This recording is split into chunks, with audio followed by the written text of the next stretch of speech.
Good morning student. आज मैं आपको पाठ 13 विद्युत के चुंबकीय प्रभाव कक्षा 10 साइंस का सब टॉपिक पढ़ाने जा रही हूँ, जिसका नाम है किसी विद्युत धारावाही चालक के कारण चुंबकीय क्षेत्र। वैसे तो हम इसके बारे में पहले ही पढ़ चुके हैं कि जब किसी विद्युत परिपथ में से विद्युत पास होता है तो वह एक चुंबक की तरह व्यवहार करता है, और जब वो चुंबक की तरह व्यवहार करेगा तो उसके चारों तरफ एक चुंबकीय क्षेत्र उपस्थित हो जाएगा। लेकिन मैंने ये भी बताया था आपको, जो चुंबकीय क्षेत्र है वो एक ऐसी क्वांटिटी है जिसका एक परिमाण होता है और एक दिशा भी होती है। अब हम इस क्रियाकलाप के द्वारा उसकी चुंबकीय क्षेत्र की दिशा को पता करने की कोशिश कर रहे हैं कि वो किस दिशा में होगा अगर विद्युत उसमें से बहेगी। ये वाला जो विद्युत परिपथ है, ऐसा विद्युत परिपथ हम पहले भी बना चुके हैं। इसमें सबसे पहले ये क्या है, एक बैटरी लगाई है। इसका धनात्मक सिरा इस तरफ है और ऋणात्मक सिरा इस तरफ है। इसमें एक स्विच लगाया हुआ है। जब इसमें से विद्युत बहेगी तो जो ये यहाँ पर जो एक तार लगाया हुआ है, ये जो इसे कंडक्टर बोलते हैं, जिसमें से इलेक्ट्रिसिटी जो विद्युत बहेगी तो क्या बन जाएगा, एक चुंबक की तरह व्यवहार करेगा। और इसके नीचे जब हम दिक् सूचक रख देंगे, ये इसके नीचे क्या रखा हुआ है, एक दिक् सूचक रखा हुआ है जो विक्षेपित होगा, क्योंकि ये एक चुंबक की तरह बन जाएगी। और दिक् सूचक भी एक छोटा सा चुंबक है जिसके कारण वो क्या होगा, विक्षेपित होगी। जब इसमें से करंट बहेगा तो करंट की जो दिशा है वो क्या है, धनात्मक सिरे से ऋणात्मक सिरे की तरफ, ऐसे इस तरफ जा रही है ना। ये दिशा हम ऐसे लेकर चलते हैं कि ये दक्षिण से उत्तर की तरफ ऐसे बह रही है, ऐसे दक्षिण से उत्तर की तरफ। तो जो इसमें विक्षेपण हो रहा है किसमें, कंपास नीडल में, जो ये दिक् सूचक है, इसमें जब ये विक्षेपण हुआ तो उसकी डायरेक्शन क्या है, ऐसे कि ये ईस्ट की तरफ ऐसे विक्षेपित हो रही है। अब जो दूसरे में हमने इसी एक्टिविटी को, इसी क्रियाकलाप को हमने दोबारा दोहराया, उसमें जो बैटरी है, जो बैटरी लगाई, उसका धनात्मक सिरा इस तरफ कर दिया। अब डायरेक्शन ऑफ करंट, जो इसमें से विद्युत बह रही है, उसकी दिशा बदल गई। उसकी दिशा कैसे होगी, ऐसे। इस क्रियाकलाप में हम ये देख रहे हैं, अगर हम करंट की जो विद्युत बह रही है उसकी दिशा बदल दें तो जो दिक् सूचक है उसका विक्षेपण की दिशा भी बदल जाती है। देखो, ये पहले इसमें ये विक्षेपण ऐसे कर रही थी तो इसमें जो उसकी सुई है ऐसे हिलने लग जाती है इस साइड में। इसका मतलब जो चुंबकीय क्षेत्र है वो भी अपनी दिशा बदल लेगा। चुंबकीय क्षेत्र की दिशा किस पर डिपेंड कर रही है, विद्युत धारा की दिशा पर। विद्युत धारा की दिशा बदलने पर चुंबकीय क्षेत्र की दिशा भी बदल जाती है। इस क्रियाकलाप के द्वारा हमने ये सीखा।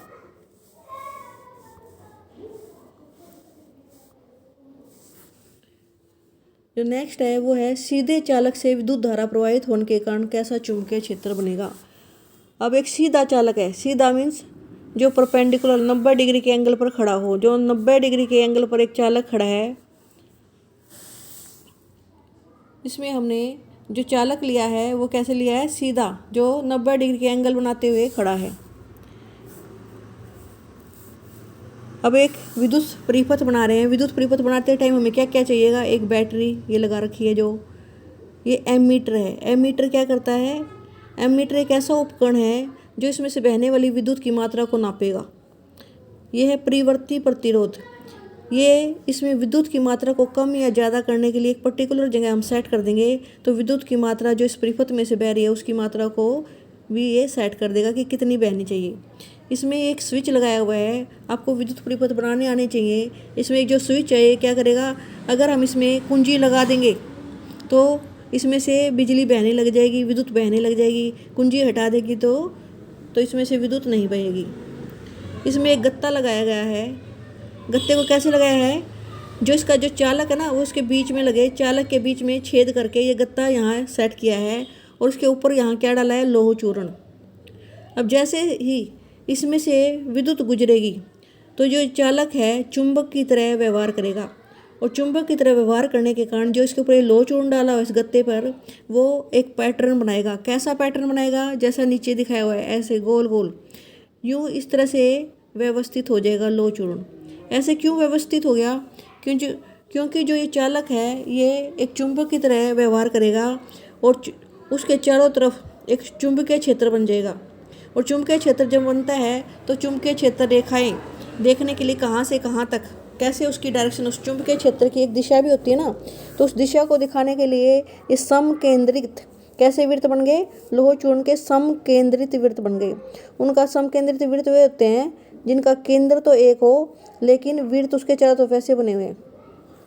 ये जो छोटे बड़े वृत्त हैं ये उसकी शक्ति को दिखा रहे हैं। जितने पास पास ये वृत्त होंगे उतनी ही चुंबकीय क्षेत्र की शक्ति ज़्यादा होगी। जितने ये वृत्त बड़े होते चले जाएंगे और दूर होते चले जाएंगे वैसे ही चुंबकीय क्षेत्र की जो प्रबलता है वो कम होती चली जाएगी।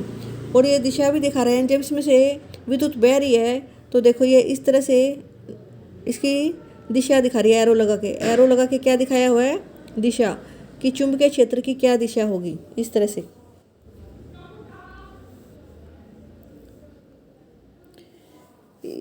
चुंबकीय क्षेत्र की दिशा निकालने के लिए एक नियम भी है जिसे दक्षिण हस्त अंगुष्ठ नियम बोलते हैं। ये दक्षिण हस्त अंगुष्ठ नियम ये है कि हम मान लेते हैं, कल्पना करते हैं कि हमने अपने दाहिने हाथ में विद्युत धारावाही चालक को पकड़ा हुआ है। ऐसे वैसे हम विद्युत धारावाही चालक को पकड़ तो सकते नहीं क्योंकि करंट लग जाएगा, जिसमें से विद्युत बह रही है उस चालक को थोड़ा पकड़ सकते हैं, लेकिन हम ये मान लेते हैं कि हमने उसे दाहिने हाथ में पकड़ा हुआ है। किस प्रकार से पकड़ा हुआ है कि जो हमारा अंगूठा है वो विद्युत धारा की दिशा में है। वो क्या दिखा रहा है, विद्युत की धारा। जैसे हमने इसको पकड़ा हुआ है तो ये जो सीधा कंडक्टर है ये सामने हमें क्या दिखा रहा है, विद्युत की धारा। ये विद्युत की धारा की ओर संकेत कर रहा है। तो अगर हमारी उंगलियां चालक के हमारी उंगलियां हैं चालक के चारों ओर चुंबकीय क्षेत्र की दिशा को दिखाएंगी। हमारी जो उंगलियां हैं इसके चारों तरफ लिपट जाएंगी और वो लिपटेंगी किस दिशा में, चुंबकीय क्षेत्र की दिशा को दिखाते हुए लिपटेंगी। हम अगर इसको इस तरह से पकड़ें कि हमारा अंगूठा विद्युत धारा की दिशा की ओर दिखाएं तो जो हमारी उंगलियां उंगलियां इसके चारों तरफ हो जाएंगी पकड़ने के लिए, वो किसको दिखाएंगी, चुंबकीय क्षेत्र की दिशाओं को दिखाएंगी। आपको इसके साथ साथ ये उदाहरण 13.1 भी करना है। किसी क्षैतिज शक्ति संचरण लाइन पर पूर्व से पश्चिम की ओर विद्युत धारा बह रही है तो उसके नीचे जो बिंदु है और उसके ठीक ऊपर जो बिंदु है उसमें चुंबकीय क्षेत्र की दिशा क्या होगी।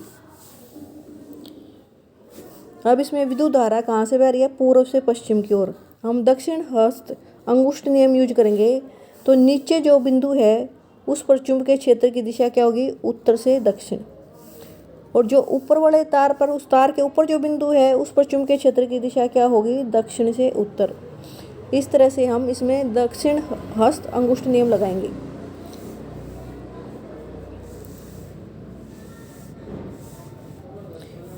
और ये वाले जो क्वेश्चन है ये मैं पहले डिस्कस कर चुकी हूँ, फिर भी आपको एक बार दोबारा बता रही हूँ।